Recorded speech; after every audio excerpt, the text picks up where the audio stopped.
В детстве горбатый запорожец был москвичом. Да-да, москвичом 444-м, как альтернатива 402-й модели. Весь проект делали в Москве, и даже стилистически 444-й походил на другие москвичи тех лет и по оформлению передней части, и гребенками выштамповок на боковинах. Первый опытный образец москвича 444 в октябре 1957 года действительно базировался на Fiat 600, но к серии все поменялось. Двигатель тоже планировался московский.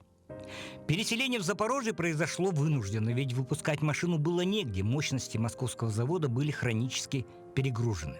Поэтому в ноябре 1958 года было принято решение о передаче компакта на завод «Коммунар» в Запорожье, где прежде делали исключительно сельхозтехнику. На ранних прототипах ЗАЗ-965 обкатывался мотоциклетный мотор МД-65, всего 2 цилиндра и 17,5 лошадиных сил.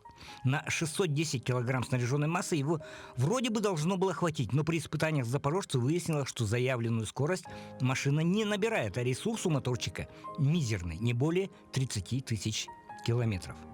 К тому времени в институте НАМИ как раз подготовили очень необычный мотор В4 воздушного охлаждения из магниевого сплава для вездехода УАЗ-967, так что в серию он пошел с ним.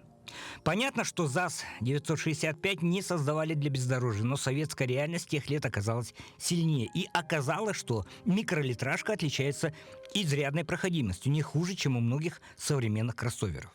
Короткий кузов, мизерные свесы, независимая подвеска на всех колесах и гладкое днище, он отлично ехал по грязи, снегу и ухабам. При массе 610 килограмм в большинстве случаев его можно было вытолкать самому.